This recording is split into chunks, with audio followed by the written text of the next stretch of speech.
Operating under the crooked American barber system too long. We are now in session. The Barber Session. The only podcast for barbers by barbers.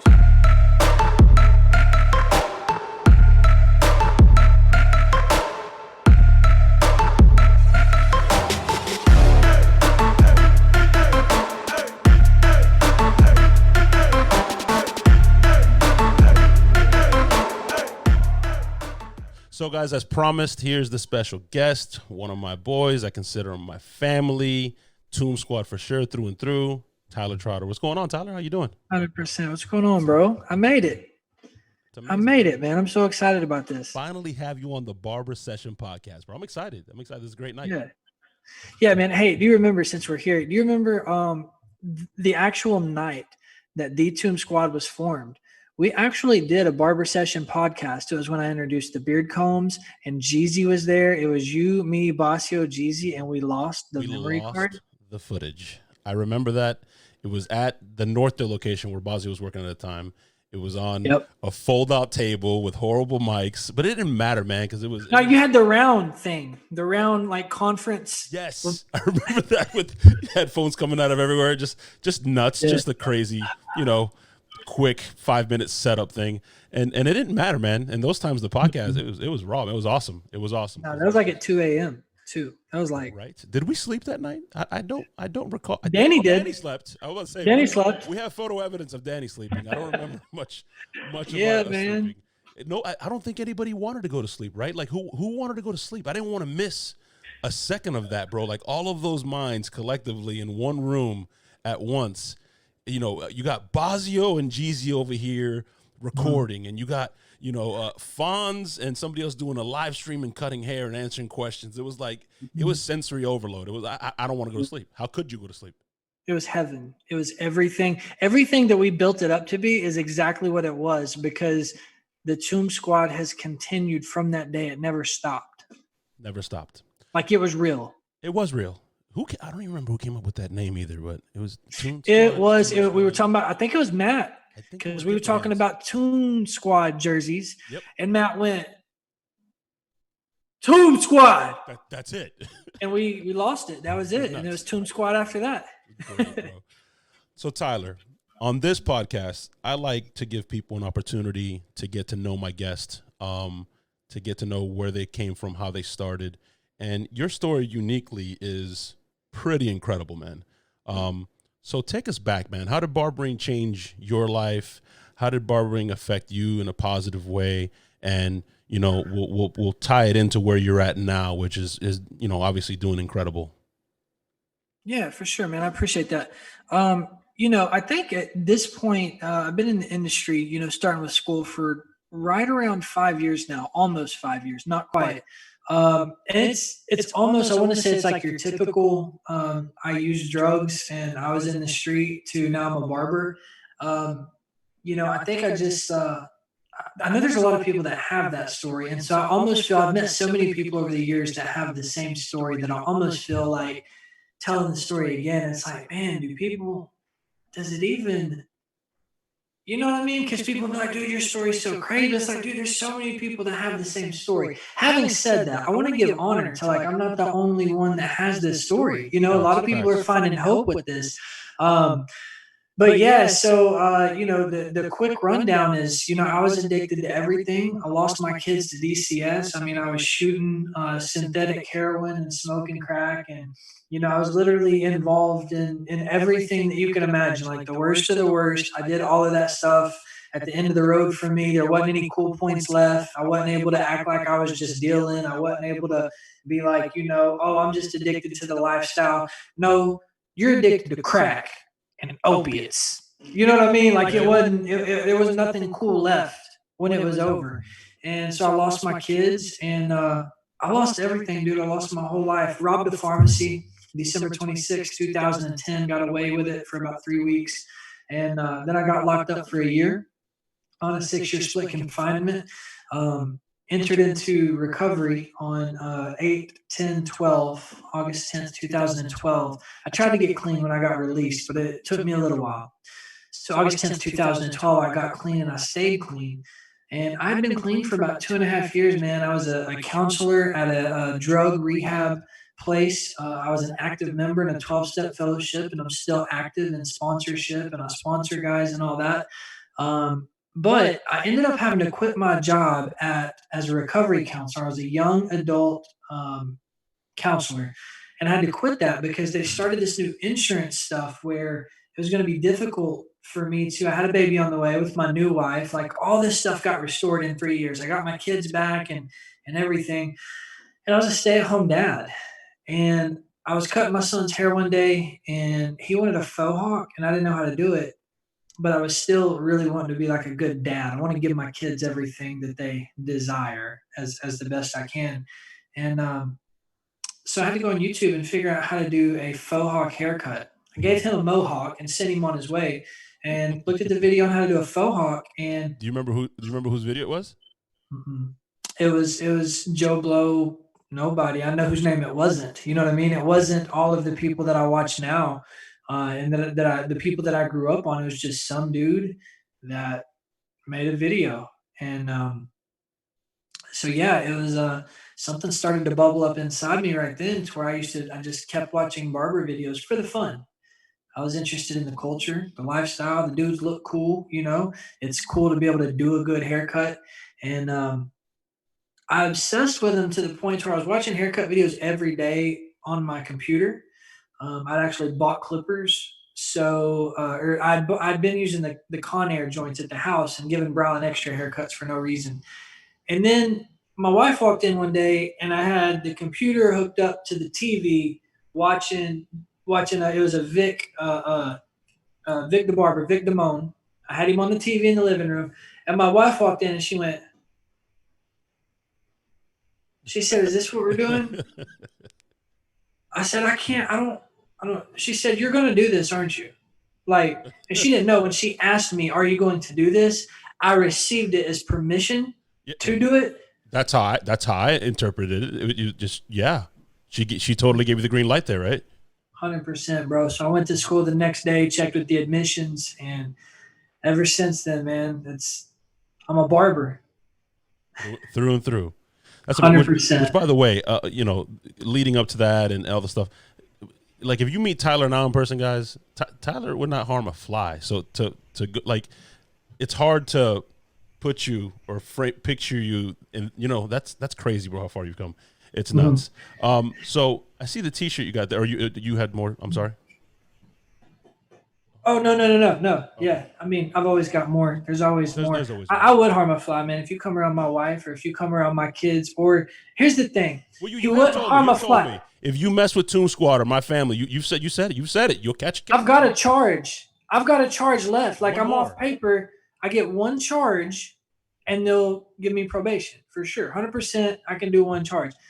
Another thing is, let me say this, because I know we go to origins and stuff, but this is important stuff. And this is my first platform being able to say this. People think, like, when you're kind and, like, you won't hurt. I wouldn't hurt anybody. I love people. I really do. I love people. And I try to, like, practice loving people. That don't mean I'm stupid. That don't mean, like, I didn't forget what I learned in the street, and I didn't forget how the thing goes. But when I just move differently. So when people talk, or when people do things and they think, like, oh, he's soft or something, he ain't soft. He's just letting you make your moves. You're already 3 moves ahead of him, bro. You're already 3 moves ahead of him, just chilling. I'll respond appropriately every time. By the way, I crack up when you say that. You're like, yo, I'll catch a case for you, bro. But I know you're not. I don't know why you laugh. You're being dead serious. Like, 100%. Like, look at his face. It's no joke. I'm just saying, don't try me at a show, because here's the thing: we do the math. You got a return on investment, right? Yeah. So if you're at a show and somebody tries you on the trade show floor, it's like, oh man. First of all, if we're with the squad, the bond money's there, right? So if the bond money's there, there's a return on investment. Like, it's going to draw attention. You know what I'm saying? The Instagram, the phones are going to come out. Now we got a hashtag going. Now we're talking.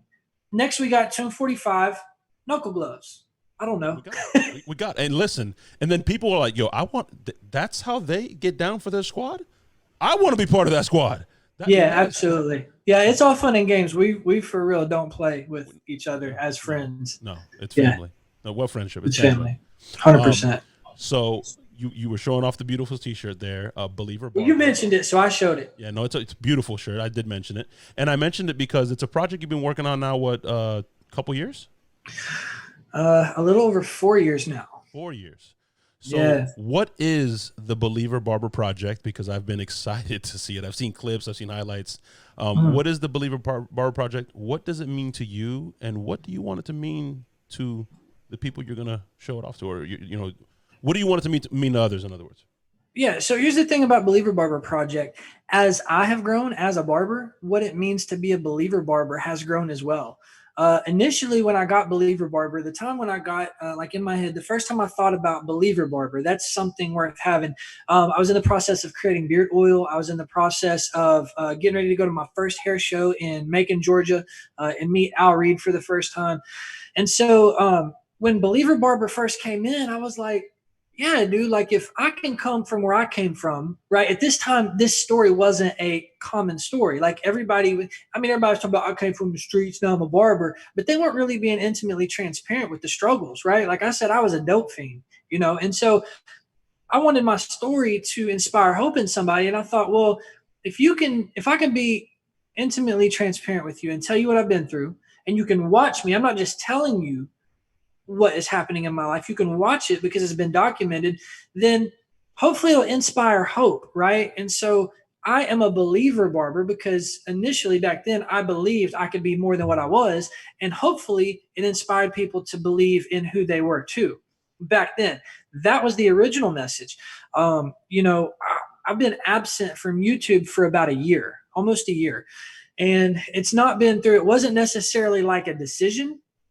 But I had a whole lot of things happen in between the expo. My mom was involved in a murder. She got killed, right? We had the Tennessee Barber Expo. I opened another shop. There's been a lot of stuff that required me to focus on functioning in all of this stuff I've been talking about on the YouTube for 3 years.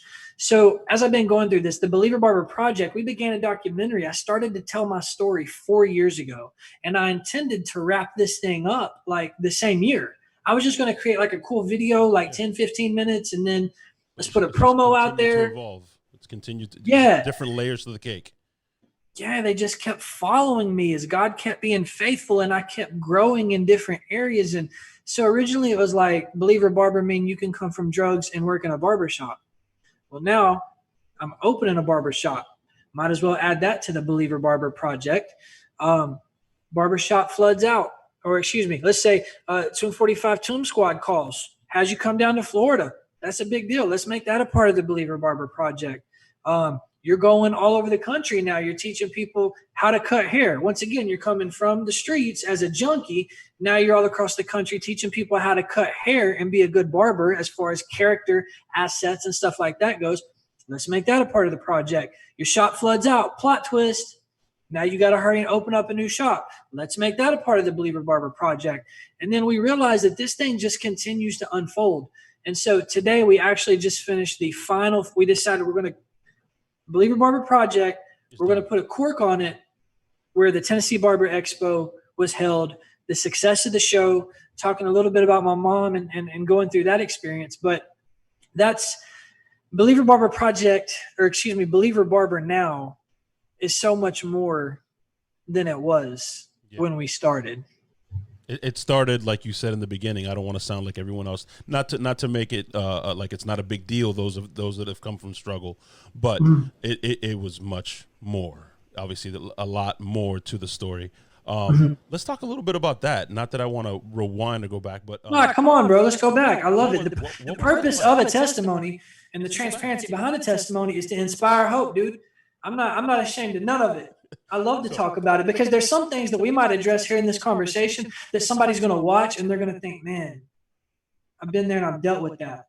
But if God can do that in him through this, then I want people to believe in themselves, man. So let's talk about it, all of it. Not specifically that stuff, but I want to talk about barber school and graduating barber school, getting in a barber shop, because it was all kind of like fast tracked, man. You finished barber school, went to a barbershop. You were at a barbershop not that long before you opened up your first location, right? Which is one of the most successful barbershops in your area, right? Like it's I saw you put a post up on Facebook, and it's facts. Like, we can't give you a haircut during quarantine because we have a signature look that people will recognize all over town because they know what it is to have a haircut at Clean Cut Grooming. So what was that like? What was the time frame between, finishing, working at a shop, and then opening your first location? Because it was... Yeah, when I started school, they told me that the timeline was the quickest you could finish was in like 9 months if you attended every day, never missed anything. I finished right at 10 months. The grades were good, driven by passion. You just show up for what you want to be there for. So we finished in 10 months. I went to Razor Sharp Barber Shop in West Knoxville, and I worked there for 11 months before I opened up Clean Cut Grooming Lounge. So you're talking about from the time I entered school until I opened up my first shop, 21 months. Wow, not even 2 years. Right. That is crazy. Then it floods. Well, then you do the Tomb Squad stuff. Then you're traveling. Then your shop floods out, which was insane, right? Yeah. It's just wave after wave, man, and you keep getting up. And then you open up your not second location, but your new location. It was a little bit bigger, right? You added more barbers, more chairs. Oh, it's a lot bigger. Yeah, my last location was, we were crammed with 5 of us in there. And now in this location that I'm actually at right now, I've got the walls lined up. We can comfortably house 10 barbers. As of right now, we've got 1, 2, 3, 4, 5. I've got 8 stations out, 6 barbers. I've got 2 on the way, and we've still got a whole ping pong table, leather chairs, and arcade machines. We got room over here now. That's awesome, bro. Yeah, it's great. So then you go from the barbering stuff to travel education with us, and then, dude, you started an expo, bro. Like an expo, not like a little barber battle. Not that I'm knocking that, but an expo, the Tennessee Barber Expo. Like, that's crazy. You started. Talk to me about that. What was that like? I know you went to the Vegas Barber Expo, and you kind of it's you got to throw. For those of you that want to do things right, you gotta serve. I know Tyler. We've had conversations about that. Man. You got to serve, man, in order to get to where you want to get. You serve, and you serve your clients. You serve your barbers as a barbershop owner. So Tyler went to Vegas, and he literally worked under Jay and said, "Hey, like a lot of people have asked us. Not that I'm trying to sidetrack, but how do I get part of Tomb Squad?" And people just show up, and they just start moving boxes one day. Like Sean Cuts Hair is a great example. Just showed up one day at the CT Barber Expo and said, "Hey, how can I help?" And it wasn't, "Hey, how am I part of Tomb Squad?" No, he just picked up a box, and then he picked up a hammer, and he started, taking down the booth with us. So Tyler showed up to Vegas and just, "Hey, what can I do? Give me a walkie-talkie. Give me, you need security." And then through that, you started your own expo, and Jay Majors hosted it. Let me hear it. Yeah. And kind of like, I want to give a shout out to Sean, because I remember that when he showed up to CT. And not only did he show up and pick up hammers, the dude bought his own booth. So the dude bought his own plane ticket, spent his own money to buy his own booth just to gain proximity to the people that he wanted to be in position with. And then he capitalized through service. Nothing was given to him. Right. And so it's the exact same thing, man. It's I don't want to say it's a formula, because you can't execute it as a formula. If you treat it like a formula, you'll miss the function, right? You got to stay focused on the function, because the formula won't do it. You can't find yourself doing a performance like function over form. Just remember that, because that is the message. You have to function. And the service is, I was going to CT, like, I'm passionate about the expos. I'm passionate about the industry. So I show up. And when I show up to these things, what I found is that humble service will grant you access to things. So if you show up somewhere early, right, there's a humility to showing up early. The party ain't popping yet. It ain't fun yet. Everybody's sweating. Everybody's wearing their old dirty clothes. So you humbly show up early and say, "Hey, I'm here to help." And then when somebody puts a toilet brush in your hand, go clean the toilet and be glad to do it, because that's what I did. I just showed up and basically said, "I'm here to help with whatever." And I just started pushing boxes around and when people who were influencers and people who I wanted to develop relationships started coming around, I didn't run up and start trying to cash the relationships in. I just listened to like what they were talking about. I found out what was important to them. What type of conversations do these people who inspire me, what are they talking about behind the scenes? And I'm hearing Jay talk about things that need to be moved here and there. And I'm hearing him talk about, his relationship with the hotels. And, so the first year I just served as a way to get access to the industry that I love. There was no ulterior motive. I didn't have an expo plan.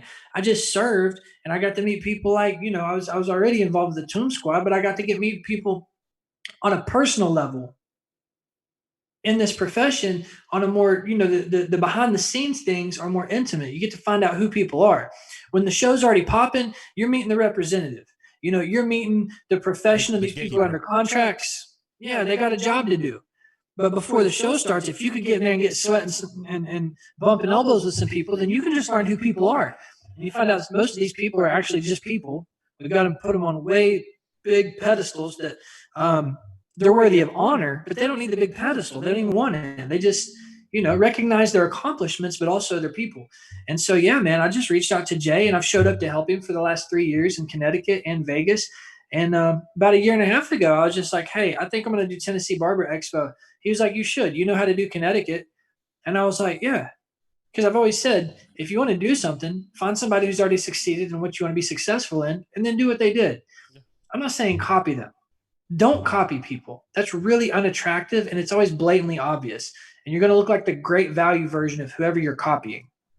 But find out the steps that they took to become successful and ask them. Don't just try to figure it out and then apply them on the side. Humble yourself and say, how do I do this?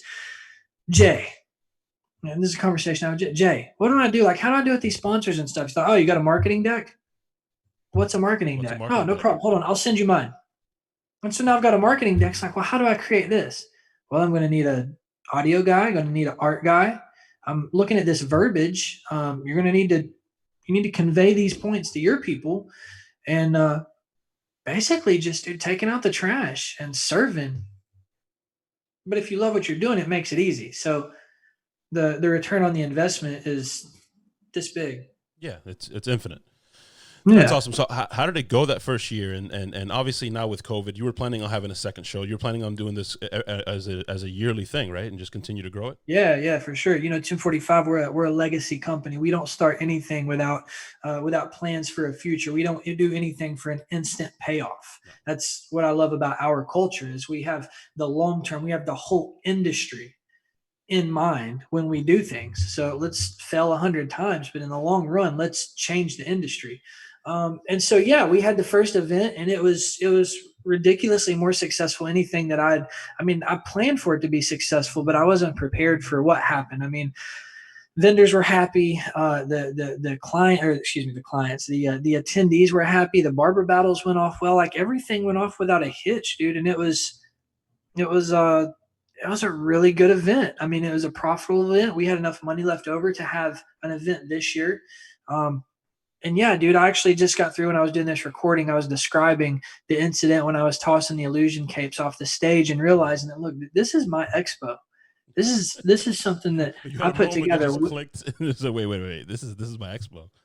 That's got to be a good feeling, man. Dude, I called two of my best friends who have nothing to do with barbering to come and look at what God had done in my life. And we went back behind the air walls. And not a lot of people know this. These are two friends from recovery.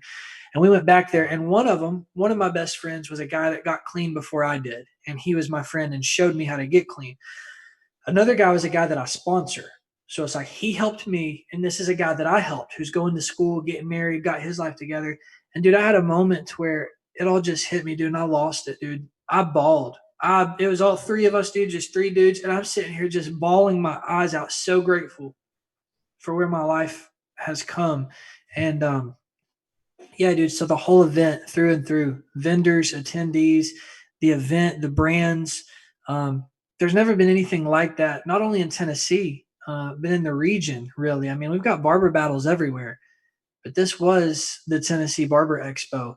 And the only thing I know around here is you got Bronner, anything that happens in Atlanta, you got, what else do you got? I think that's why I made it cool. Like you said, don't copy someone because you're going to end up being the great value version. But I think that part of it was cool that you kind of did similar to what Jay did.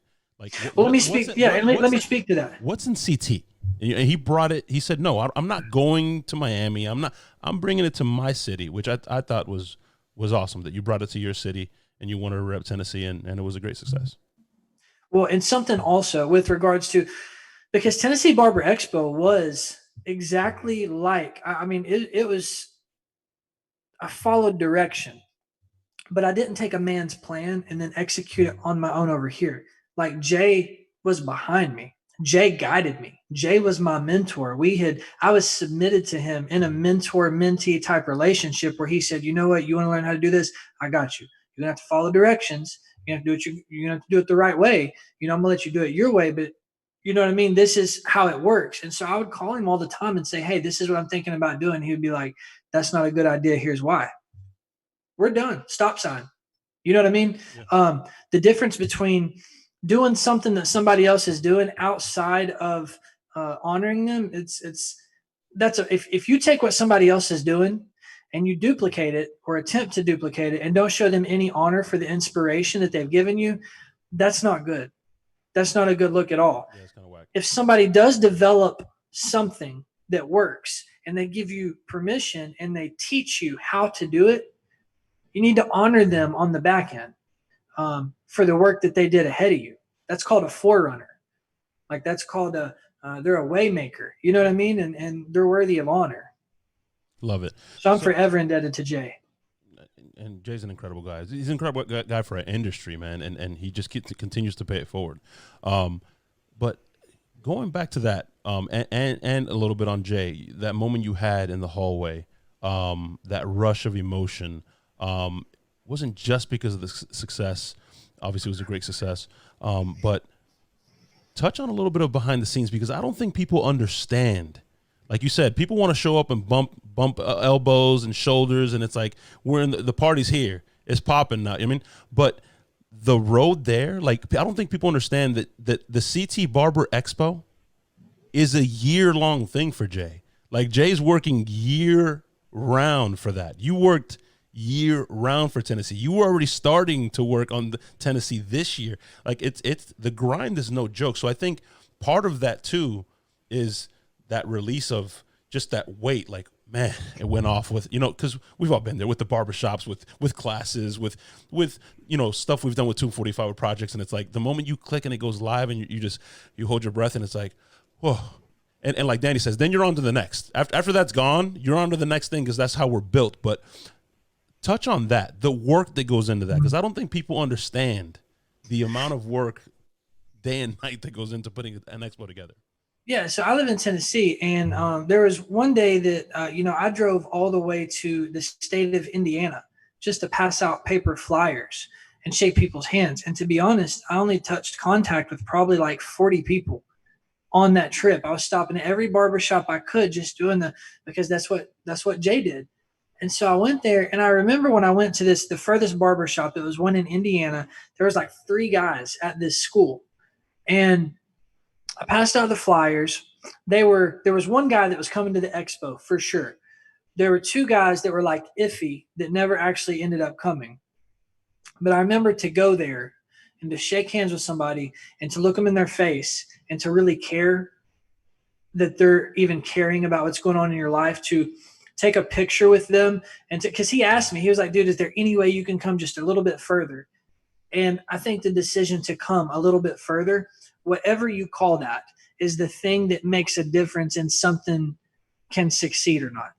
Because you're right. We spent all year spending all of our own money, traveling to every barber show, talking to people, keeping Tennessee Barber Expo in our mouth. And it's a lot of hard work. And I had to learn how to do a lot of stuff that I don't know how to do. I didn't know how to set up an Eventbrite page and set up a business. And thank God for Bianca, my business partner, 50% owner of Tennessee Barber Expo. Yeah, man, it takes a team. It takes a team. It's definitely not just me. And but yeah, there's electricians and dealing with unions, and it's a lot of stuff. Yeah, man, you got city codes, and you got just all kinds of stuff that, like, look, I just want to cut hair and be a part of the industry. I didn't ask for all this stuff. But it came with the territory, man, and you're breaking grounds. You're shattering barriers, which is amazing. Yeah, it definitely doesn't create itself. No. What's in the plans for the expo next year? If you could share with us, are there any new things that are exciting that you can share with us? Yeah, so we were scheduled for October 20th and 21st, but because Jay moved his show, right? I was talking about the honor. We would never have our show 2 weeks behind his show because we are going to be supporting Jay's show. Jay's show comes first. Jay's show gets to be successful first. So we don't have enough energy to split between Tennessee Barber Expo and Jay's show. It's 100% or nothing. So Jay had to move his show back out of honor for his situation and wanted to see his show succeed. We stepped our show back to December 5th, which is coincidentally my birthday, which doesn't make a big deal to me, but Bianca thinks it's a big deal. So it's like, okay, whatever. Pre-parties on my birthday. For whatever that's worth, do cool stuff on my birthday. Okay. December 6th is when the expo is going to be. But we also know that the entire country is everything subject to revision, especially what we know about the truth. So there's a lot of companies that have canceled their education for the year and stuff like that. So everything is in revision, but as of right now, we are still going. December 5th and December 6th is the date. And I'm hoping that Connecticut opens the industry back up with a bang and we can get put together a show that's, you know, we want to be a breath of fresh air for an industry that can't breathe. No pun intended at all. Facts. Respectfully. Respectfully, yes. I get where you're coming from. So what's next for you? Not just the expo. You have the barbershop. You have the expo thing going. You're releasing Believer Barber project. Does this mean you're gonna be back on YouTube? Can you break a little news here? Are you gonna be back on YouTube? Yeah. So here's the thing. What I don't ever want to do is yes. be a strong starter. I've learned about being a strong starter and not being a finisher, right? There is a reclamation of the platform that's coming because God is doing a whole lot of stuff in my life. And at this point, I do have a responsibility to share what he's doing. It'll be something different. There's been a whole year that I've been out. There's been a lot of stuff that's happened in that year. So if you're expecting me to come back to the platform and be the clean cuts that you saw a year ago, it's something completely different. It's unreasonable to expect that. There's been a lot of growth. There's been a lot of change, but positive. I'm still, knees deep in the industry. I've actually got another business that I'm not at liberty to talk about, but we are creating another barber business here in Tennessee that'll come. Yeah, we're not done. We're still building, right? We should have called. I should have talked to you first. More layers. Right. Yeah. So check this out. Tennessee Barber Alliance is the umbrella that houses Tennessee Barber Expo, right? So that's me and my business partner, Bianca. So I will say that under the Tennessee Barber Alliance umbrella, we are creating a business that Bianca and I work together. So there are things that I do well and things that she does well. And we are going to marry these two things again, and we're going to do something extra special for the state of Tennessee, for sure. Definitely the city, and possibly on a national level. As far as the YouTube goes, I want to. It is my desire to do that. You have to do the right thing, the right way, at the right place, at the right time. So this past year, I've been functioning, right? My focus has been on the function. And that's something, if I'm coming with any message right now, it's about function over form, because there's a lot of people out here that have been spending a lot of time working on the form. They're working on their Instagrams. They're working on their followers. They're working on all this other stuff. And let us not forget that being a barber is heavily rooted in your character. Yes, there's a lot of people who are really good at like fades and edge ups and stuff like that. But if you're not a good person and if you're faking this stuff, you're going to fall off. So I am looking for how to communicate that. I believe that we're in an industry right now that really needs to focus on the function rather than the form. And if you focus on your function, the form will flow from it. Exactly. If that's making sense. It absolutely making sense. We've had this conversation. I mean, me and Bazio, and we get asked this question all the time, and I'm sure you get asked this question as well. Or not sure you get it asked. I know people have asked you at shows in front of us. When you hire, what are you looking in a barber? Are you looking for skill, or are you looking for character? And it's 10 times out of 10, 12 times out of 10, it's character, because I can teach you to cut hair. Come on. I feel like I've said this 1,000 times, right? Come on, bro. But one more time, right? 1001. I can teach you to cut hair. I can't teach you to be a good person. I can't. I can't. And I would rather deal with the lumps of having to fix a haircut than just straight up bad character.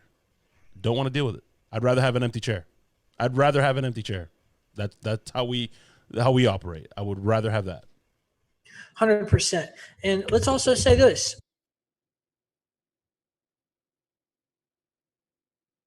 Lost your audio. Am I good now? There we go. Yep. Okay, sorry, hit the mute button. But also, you've got on the shop level, right? But as barbers, let's say educators, let's say you're pursuing a national platform. If you don't focus on the function in your private time, like if you're a student in school, you need to be in your books. You need to truly do your best to understand elevation. You need to understand the color processes. And to be honest, I did the best that I could where I was. But I'm using my experience to encourage students now. You need to be in the books functioning. There's nothing more unattractive. I'm going to say it. Can I say it? Say it. This is a whole nose bar. This is the barber session, bro. We don't hold any, just say it. There's nothing more unattractive than somebody who starts off humble. Let's say a client starts off in your chair and says, man, I'm thinking about being a barber, right? It's like, bro, yes, you should be a barber. I encourage you. And then they go to school. They do whatever hours, and then they get released to the floor, and they learn how to blend from a 0 to a half. And the next thing you know, they're like, the language has changed. The way they carry themselves has changed. The way they talk to people has changed. They like start buying costumes and acting different. And it's like, it's just the most unattractive thing. And I think it's a trend right now. All you got to do is technically, if you just sign up for barber school. Oh, you're it. You're it. That's really all you got to do. You sign up for barber school. You got to go get a logo made.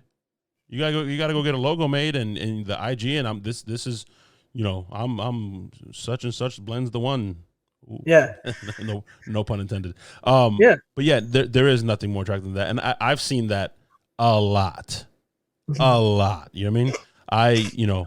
I'm still actively in the shop, and when we opened up, we opened up several locations. So I've seen from the ground level. I think we're up to 60 or 60 something barbers now.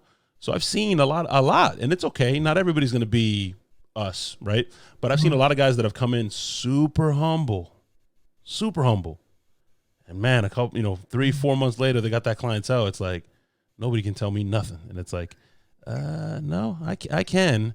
So you're right. There's nothing more distasteful than that. It just gives me a bad taste. It's just like, what happened to that young, humble kid that I met 6 months ago? What happened to that guy? That's the guy that I like. That's the guy that I hired. And something else that I think, right? Speaking, when I came into the industry, it was different, dude. I feel like publicly was the last of, I feel like I was the last person to find barbering organically. You know what I mean? Like just with my son, this and that. I feel like, I'm not saying the last. I know there's people out there go, oh, he thinks he's the last one. Literally. I don't actually think, but Tyler's not speaking for the whole country, okay?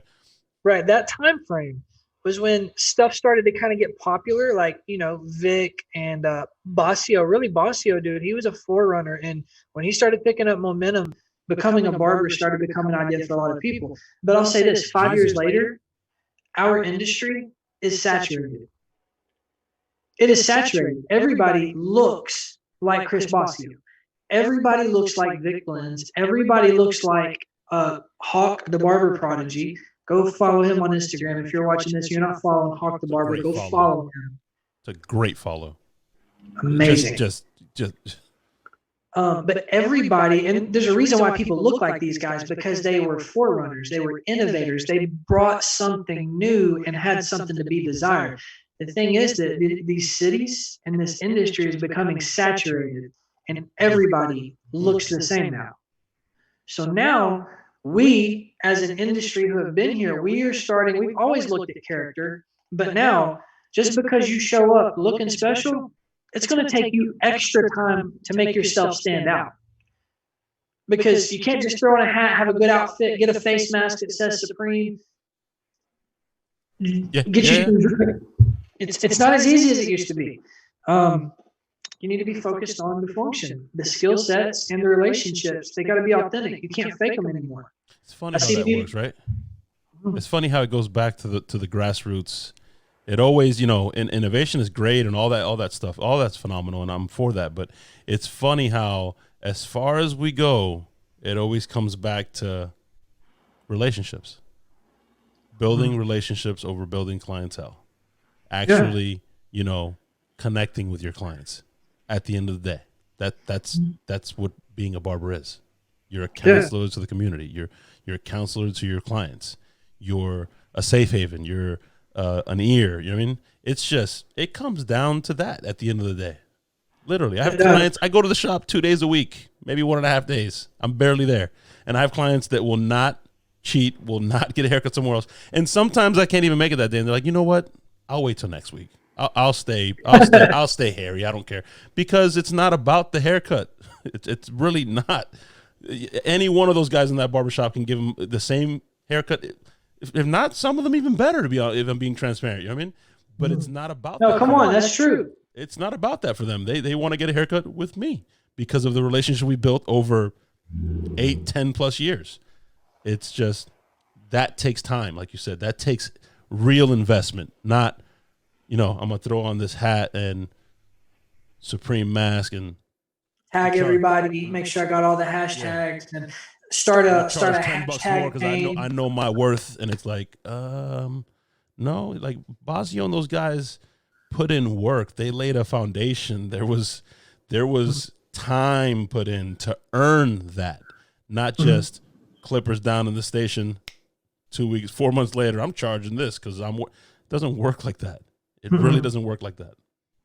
Yeah. And it's, the relationships start from the inside out. It's like a spiral. So you're going to have a very difficult time coming into this industry. If you want to be successful and you want to be successful on the national level, you're going to have a hard time coming into the industry and connecting hardcore with Basio if you don't connect hardcore with your wife.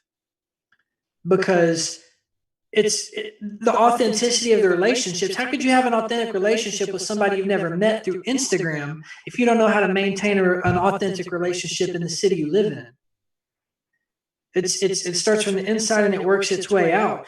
Because the people who do find themselves on national platforms, generally, right? People who identify good character as being a part of their culture, that's going to translate in the relationships. So if you come to Basio and you got issues with your wife or you're not seeing your kids, it's going to be like, dang, dude, you're a really good barber, but like, I'm not. I can't connect. I can't even have a conversation with you. Right. You need to leave Connecticut and you need to go home. Yeah. And you need to be a dad. Be a husband. Yeah, little stuff like that. And I've seen it. I've seen people that have the form you love. They have the formula. They do the right hashtags. They connect with the right professionals. They do the right, what you call it when two barbers do the same haircut. Let's do a collab. No, I can't. Collaboration. They collab with the right person. They got the right outfit. They're wearing the right brands. They have the unique thing. Like, oh, I'm going to do this thing that makes me look stupid, but it's unique, so people embrace it. Yeah. They got the whole package going for them. But they can't form an authentic relationship. So when they're given the opportunity to be around someone who's involved in that culture, they don't know how to act. Like, we recognize when we're meeting people's representatives. I have no desire to meet your representative. Right away. You can tell right away. And that's essentially, bringing that full circle with Tomb Squad. We know right away. And we tell our barbers that too. Like, when we hire a barber, I've always told my barbers, if you're not going to fit in, the guys are going to get rid of you. I'm not going to get rid of you. The culture will push you out. And it's the same thing with Tomb Squad. It's when it doesn't look right, it doesn't feel right, it just gets kind of. Yeah, I mean, we might not want to talk about it, but I mean, and we're not going to talk about it. No, we're not. I'm not going to talk about it, but we've seen it within the Tomb Squad. There have been people that have came and gone. They saw, and they don't come anymore. And there's a reason why they don't come anymore. It's not because we didn't tell them don't come anymore. It's because it just ain't working out. Nobody told them no. It's just doesn't fit. So what's next for you? And are you opening more shops, Tyler? Are you gonna continue to? I know you said you got 2 more barbers coming. What are the plans? Are you gonna do like a headlines thing like we have, like get a couple locations going, or are you good with the one? It's not that I'm good with the one, and it's not that I'm looking to expand. What I'm really focused on right now is this Corona situation has created a unique environment, a unique client in the business realm. And so it's forced me to like really look at who I am and what I want. And so I've recently developed I don't want to say a blueprint, but I've got some things that I want to do because I believe in Clean Cut Grooming Lounge. I believe in my barbers. I believe in this brand. And so I want to make sure that I'm investing in the right places. The beard oil, by the way. I need some more of that, man. My beard is struggling, bro. I haven't found a beard oil. It doesn't look like it's struggling. Well, it doesn't look like it's struggling. You know what I mean. It could be better. So I have actually had a conversation about the beard oil and furthering that. And so everything that I'm doing is on a real practical level. It's not about the things that I'm going to do. I'm not going to do for the purpose of being seen. I don't care to inform people. I don't have secrets. I know it sounds like I'm keeping secrets. I'm like, oh, I don't want to release it. But what I'm really focused on is doing things well and doing them as I'm supposed to do. Because, I've been doing a lot of work on, and I know you personally know, but maybe everybody else doesn't know, when you go through like losing your mom and go through, this last year of growth, man, I've been really learning about like who I am and who I am as a son of God. I've been really focused on my relationship with God. I've been spending a lot of time. I do feel like I'm called into ministry to some degree, but I don't think that means I'm coming in with my crosses blazing, make sure that everybody is saved that comes into my peripheral. I think it just means because to be honest, I have not liked the way that Christians have represented Jesus to me up until like 5 years ago. It was a really turnoff. It was just ugly to me. And so I want to be what I needed for somebody. And that's what I was doing in my YouTube in the beginning. I was doing reviews because that's what I needed was reviews. I was doing transparency because I needed somebody to be transparent so I could have hope. And so what I'm really focused on now is just being a son of God, and really I just want to further the kingdom. I want to really make a difference in this earth, and I believe that I can. I believe that barbering is the place that God put me so that way I could exemplify the character of God. And the only way I can act like Jesus is to know Jesus. So I've been spending a lot of time just focused on God and a lot of prayer. I've been reading a lot of the Bible and really just looking at who I'm growing into, because I'm telling you, a lot of people don't know this, but when I made my first video, it was the same motivation. It was the same God. It was the same stuff. I was just less vocal about it. And I know that some people are probably going to be a little less excited about it. I don't really care. I'm still the same person. I'm still doing the same thing. Yeah. If my journey all of a sudden turns you off, then maybe you should quit watching it. But I'm going to succeed. I love it. I'm going to continue to grow. Like, I'm not done. I love it. If it ain't for you, bro, change the channel. Yeah, straight up. I never did this for followers anyway. No. Function. If anybody takes anything away from this podcast, it's function, okay? Not form. Forget form. Forget the bells and whistles. Forget the flash. Forget the it's function. Function over form all day. Function over form. Your car can look incredible, but if it doesn't have an engine, it ain't gonna go anywhere. Dude, come on. It ain't gonna go anywhere. And that's the thing. And your clipper's gonna look real cool, but if they don't have a power clipper, you can't charge them. Don't know what to tell you. Look at you plugging your clipper in. Don't know what to tell you, bro. Yo, can we talk about how we didn't talk about this? Anything? I'm serious. Oh, those batteries transformed my barbershop. The batteries, they're game changers. They are game changers. I'm serious. Talk about if you're wondering, I'm looking at you right now. I'm telling you. Look directly into the camera. Look, the batteries, they changed everything, period. If you're, I don't want to know, then don't get one because they sold out and Alex needs another one. But I'm telling you, if you're wondering. I think in a couple hours they were sold out. Are we out again? Are we out right now? Yeah, we're out again. Well, sucks for them. Sorry. You missed it. I guess that's what I'm telling you now. You missed the batteries. You literally missed one of the dude, bro. Listen, game changer. Long term, right? Not in it for the for the long term. I had a dude that said, "Bro, it can't be more powerful because it's the same like type of battery." It's like I understand the math, but when I put the battery in my clipper, it worked more powerful. It just does. I understand the math. It was more powerful. And we don't claim that it does work because it's mathematical, but it just we've heard that from everyone. Shannon, you know S-Craft very well. Shannon's like, I don't know what it is. I don't know what it is. It gave it some more horsepower, man. I don't know what to tell you. It doesn't make sense, but it does. It's incredible. Yeah. They'll be back. They'll be back soon. I know they will. They better be because I'm buying more. I'm buying backups. Just I will. Like AA batteries. Just gonna have them in the drawer in your station. Just have them just in case. That's innovative. You want to answer some questions, man. Bro? Huh? Yeah, dude. Let's answer some questions. So this is from a customer. We get all kinds of random voicemails here, but this is what we love, interaction, right? So let's answer this question from this customer because sometimes barbers need to hear from their clients. Mm-hmm. By the way, guys, we're just under 20,000 subscribers. So do me a favor, hit that subscribe button, smash the subscribe, turn on the notifications, hit the like button, and share this video. Share it. Look at this guy. Tyler's incredible. He's incredible. I don't know where the buttons are. I've known him forever, and he still amazes me. I love it. I can just talk to this guy forever. It's amazing. So. Love you, bro.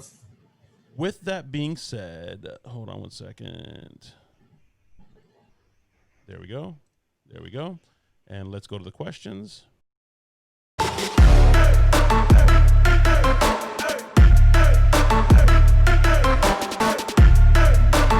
My name is C. I'm from Maryland, Monroe County. My Instagram is Just Cadet, JUSTCADET. And I have a question. So I start barber school I start barber school tomorrow, and I was wondering what advice would you give someone that's starting barber school? Thank you. You want to take it? Or guest. You're my guest. So yeah, absolutely. So for me, advice for starting barber school is what I was saying earlier: is go ahead and figure out how you're going to set yourself apart. This is not the advice I was given 5 years ago. Figure out how you're going to set yourself apart because the industry locally and on a national level is becoming saturated with mediocre barbers, just people coming to get a license that want to be barbers. I would encourage you to make yourself stand out. The way that you're going to make yourself stand out is by taking perms on purpose, like doing all the things that nobody wants to do. Do them on purpose. Show up regularly. Study. Like, do the things that nobody wants to do. That's going to make you stand out. And then, go ahead. Don't wait.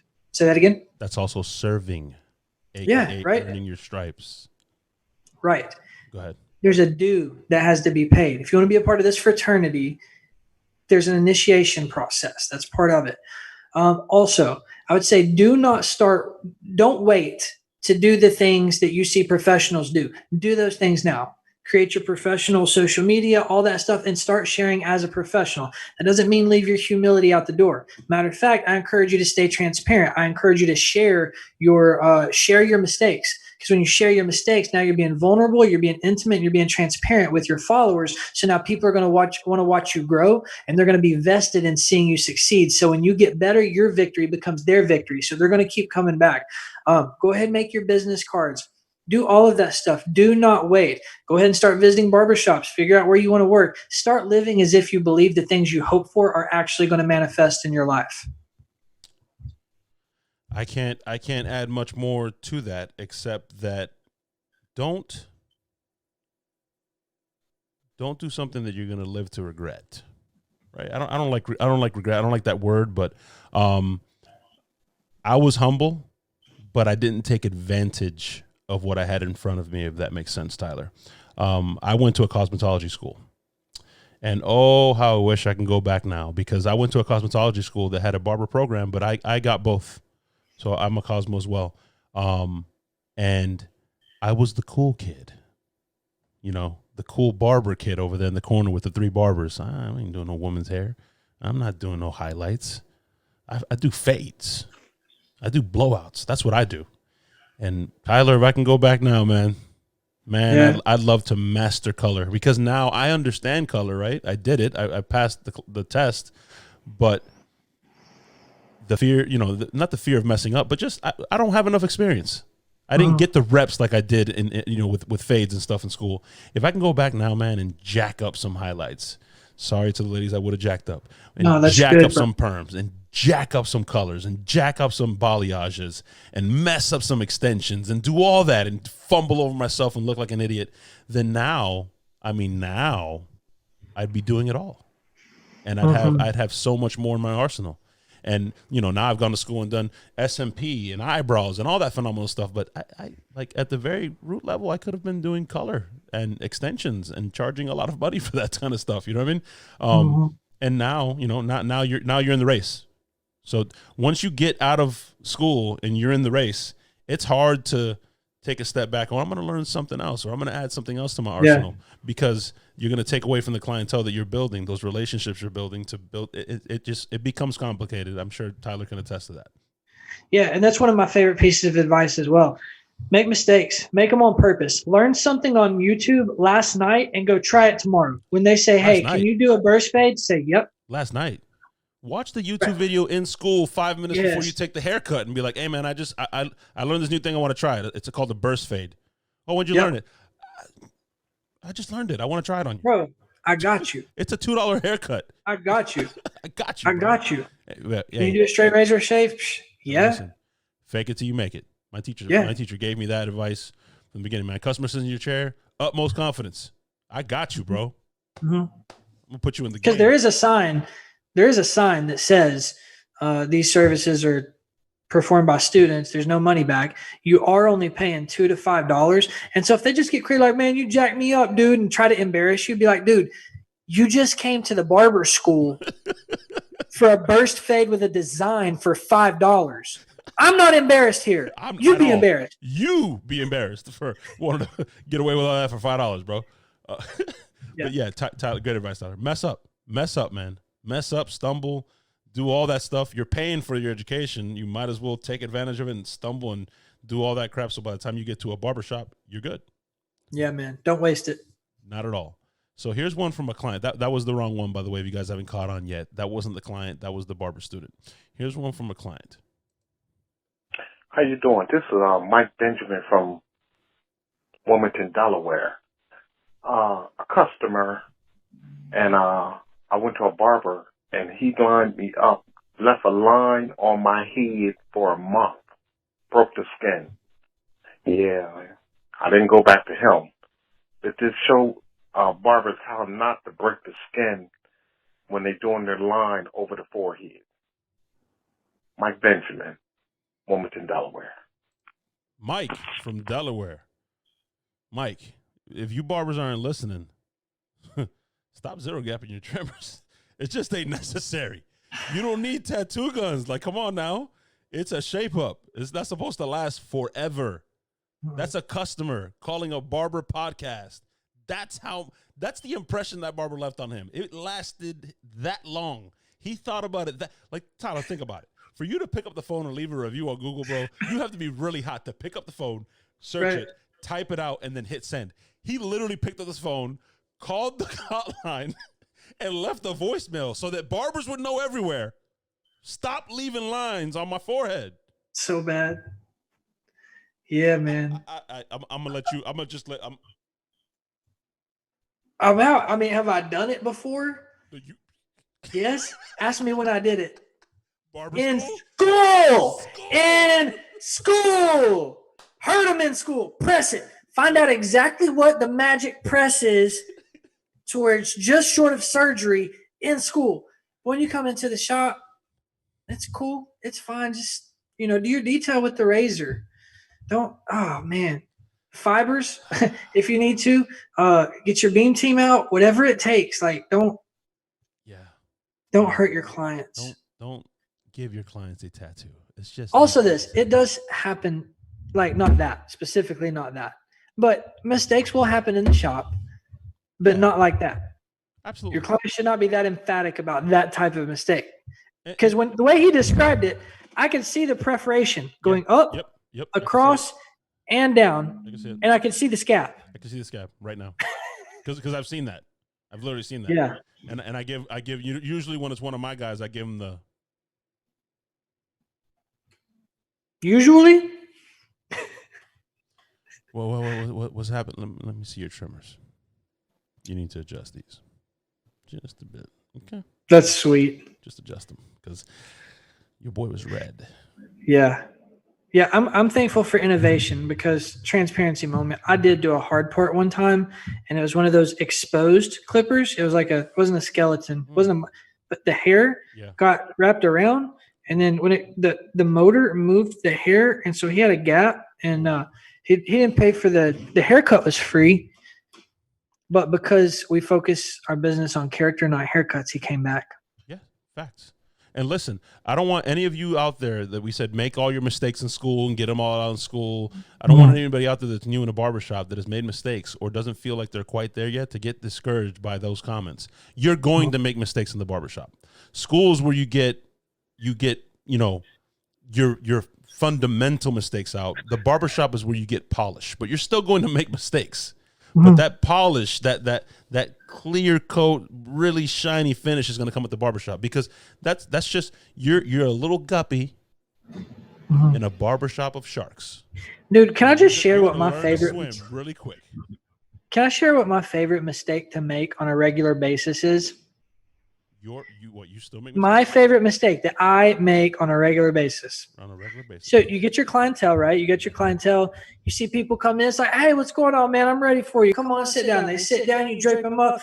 You say, what are we doing? Same thing? Yeah, same thing. Cool. We get to work, right? Dude, my favorite thing is to get clients who have been with me for 5 years now. And they always get a shadow fade. I don't know why I get so hyped. And this time they just get a bald fade. I don't know what happens. But like, what's going on, man? You doing good? You good? And I'm halfway through the lineup. You're following the 245 system, and you punch it in, baby. Dude, I'm halfway around, and I go, oh, this ain't a shadow. Whoops. And then I gotta think, well, what do we do? And it's like, well, can we make it a skin taper on the sides and back? Nope, we're past that. So we short. Yeah, and so generally, I usually just say, well, I think I accidentally gave you a bald fade, but it'll look good. Trust me. In 2 days, you'll have your shadow fade. Don't worry about it. Exactly. So see, your mistake is that's good. That's a good one. Mine is nowhere near. Mine's kind of silly. Mine is I grab my neck strip, I drape my client properly. Stop doing the little tie thing. Stop that. That's Tyler's. You'll get Tyler get his blood pressure boiling. It's a barber thing. It's not a Tyler thing. It's a barber thing. It is a barber thing. It is a barber thing. But you drape them properly. You close your cape. You're good to go. And then I always grab another neck strip for some reason. I'm like, and then I come to it and I'm like, I already, okay. Well, I guess I don't need this. Yo, you ever threw the cape on somebody in the front and just start cutting hair? Yeah. You're supposed to turn around and grab the neck strip, but you just... Yeah. You just start cutting hair. Cut hair now. So my most memorable mistake, right?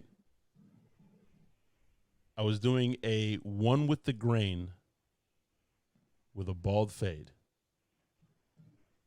And I had just gotten some octanes. So I thought I was Mr. It's different. I thought I was Mr. Like, yo. It's different. You couldn't tell me nothing, Tyler. You know what I mean? You couldn't tell me nothing, bro. I got octanes, man. So I put that one. I went with the grain, nice and smooth, because they cut like butter. And then I took it off, right? I put that fade blade on it. And I did my bald line. I'm good. I fade them up. We're having a great conversation because my cheesy little thing to say to my clients, again, because it's about the building thing, right? I have little sayings that I tell my clients, man, I'm gonna get you EA Sports, bro. And half the time they're like, what? I'm gonna put you in the game, bro. And it sounds corny, but they like that stuff. Anyways, I'm going to put you in the game, bro. I got it. I'm lining them up. Everything's good. And at the very end, Tyler, when you got that little hair on top, and you're like, man, let me just smooth it out a little more. And I went to smooth it out, and the fade blade was still on there. Not the what? Oh. Bro, I wanted to die. Bazio was sitting across from me, and he saw me. I was like, oh. Describe it. Describe that whole moment right there. From the time you go in, I want that 10 seconds. That 10 seconds? Oh, my God. Describe that. My career's over. I'm done. Just take Did he my hear? license. He didn't hear anything. Did he suspect? He didn't suspect nothing. He had no idea. But you didn't what was going know. on. He had no idea anything was going on, bro. He had no idea what was going on. I was dying. I started sweating. You know that I run hot, bro. You know, when I get in front of these crowds, bro, I run hot. Yeah. So I'm in the shop. Lewis, who mentored me, and Bazio's looking at me like, what's wrong? I'm like, nothing. It's okay. Bazio's looking at me like, yo, no. So I literally calmly, right? Because this is what you said earlier. It's all about character. I calmly grabbed my masters and proceeded to fade it out. Did a little burst fade on top. So he ended up with like a south side type thing, right? A little higher than he wanted. And then when he got up and said, how much? I said nothing. He didn't get up, but he went to get up, and I said, hey, I'm not charging you for this. This is what happened. And I explained it to him to the T, and I faded out. It looks fine. And I showed him in the mirror. And he said, no, man, it looks great. It's no problem. You just did a little bit higher than usual. I'll pay you. I was like, no. It's okay. That one's on me. But client for life. Still my client to this day. And you never did that again. Ever again. I've made that mistake once, right?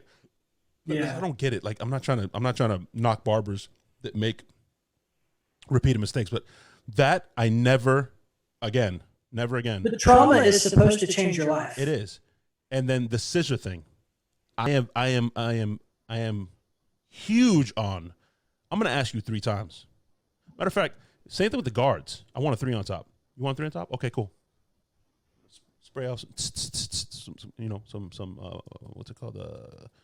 Cool care? Cool care. Wow, Tyler. It's been a long It's day. been a while. I It's been a know. long COVID's day, bro. crazy. COVID is nuts. Little cool care. Grab my double magnets. Put the double magnet 3 on, and I'm gonna get right to here. And I rest it right on their forehead, bro. And I'm like, hey, you said a 3, right? Yeah, 3. Okay. I confirm twice. Clipper rested on forehead, and then I go. Because I've been in that situation where it's like, yeah, number 2, and the shop is busy and it's crazy. You're talking about Madden, you're this game, and this customer's talking about that, and yeah, number 2, and the next thing you know, plop, 1.5, whoop, whoa, that's lower than last time, Chris. What happened? So I just measure twice, cut once is what I tell barbers. Classic. Measure twice, cut once. And the other thing that I've done that I will never do again, and I have never cut myself with a razor besides that time, and it's because the trauma, the respect for it now. I came into the barbershop, and you know when you're BS and you're small talk, and I see a little paper that the razors come in, you break them in half, and I see it on my station, and I'm, It's trash. not the cleanest barber, but I'm like, wow, what's that doing there? Shouldn't be there. And I grab it, and I'm talking to a barber, and I'm doing this, Tyler. No! I'm crumbling it up, bro. Oh! I'm literally crumbling it up. And it is so sharp, I don't feel anything. You know what I felt? You want to know what I felt? You know what I felt? Warmth. Oh my gosh, dude. Why is my hand warm? I'm like, oh, I'm going to bleed out. I'm going to bleed out. Luckily, it was only a couple cuts, not anything crazy. Not anything crazy. As nuts as that would sound, right? You think my hand would be like amputated. It was literally just a couple cuts. But ever since then, bro, I respect the razor so much. I haven't, the razor coming down and hitting you. I haven't done any of that stuff, bro. None of it. Thank God. The only other thing I've done after that, and this one's pretty gruesome. If should I make this part of the show? Comment in the sections below, guys. Make a comment if you guys want me to talk to barbers or the. Because apparently there's a lot. This is a dangerous job. I mean, this is a dangerous job. If you guys want us to talk about barber injuries, like athletes, we'll talk about it. We'll make it part of the show if you guys want to. But I was cutting with a senior, and I had a number 5 on, and I went to take it off the guard, and the guard, it was still on. You know when you get to that point where you're like, nobody can tell you nothing, bro. You're the man, and you're switching guards without turning the clipper off. Click, click, click, click, click, click, and you're doing your thing. I went to take the guard off, and when I took the guard off, the guard kind of slipped but came off at the same time. I tried to pin it up against my body. When I pinned it up against my body, I pinned the clipper to my finger. Just went right in. Nice. That was bad. That's unique. But I'll tell you this. I turned my clippers off, but when I switched guards down. Same. Yeah. Well, I did that because, you guys were teaching me about like power conservation and stuff with the cordless clippers. And so like in between turning around, I need the battery. Battery, man. All of that. But now with the 245 battery, you can cut your fingers if you want. It'd be fine. If you want to. We're not liable, by the way, for that. If you don't turn off your clipper, that's on you. Tyler, anything you want to leave the people with, man? This has been an awesome time spending some time with you talking, bro. It's been way too long. You need to get your behind on a plane and come down to Florida. We got beaches. We got little drinks with umbrella in them. With umbrellas. You got little fly water things with the. We do. Danny. We have the Iron Man thing. Yeah, we have that. We have the skateboard one. Yeah, that I'm sure you can skateboard, right? You use the skateboard. I can't do that thing. EA Sports, bro. I can't do that. I cannot balance on that thing to save my life. Put me in. I'm ready to go. Put you in the game, coach. Yeah. So you need to get down here, bro. We miss you, man. But anything you want to leave the people with, any message, any call to action. By the way, if you guys want to follow my boy Tyler, his Instagram is right below him, right there. It's Clean Cuts the one. Make sure you go follow him. Your YouTube is Tyler Trotter. No, it's Clean Cuts. Clean Cuts. Go follow Clean him there Cuts. too. Listen, with a Z. Go back and watch Tyler's journey from the beginning. It's incredibly. You want to binge watch something? Binge watch Tyler's journey from beginning to end. He tells it all. He's literally transparent, tells it all. It's amazing stuff. Anything you want to leave the people with? I will tell you this. There's something that's bubbling up that's going to be purged out pretty soon. And, I look forward to the reclamation of something that, a lot of people have been asking me if it's been left behind. And the answer is no, it hasn't. We've been focusing on the function. It's all about had a lot going on lately. Look at that shop. So, and I want to share with you guys what I've learned over the last year. And so I'm just grateful for those of you guys who continue to follow. And I'm ready to get back on a plane. I'm ready to get back to doing what we do best, big time. That's what's up. So as usual, we appreciate you guys. We'll see you guys in the next episode. Make sure you subscribe, turn on notifications so you can see the next episode. Yeah, man. Get active in the comments with us, and make sure you call us. It's just a phone call. You just make a phone call really quick, and boom, you leave us your take. Whether it's a question, whether it's a statement, you state what city or state you're calling from, so you can rep your city and state and your IG, and it's awesome stuff. And we definitely love you, the love and support from you guys, and we'll see you guys next time. So we're signing out. Till next time, peace. 245 Studios.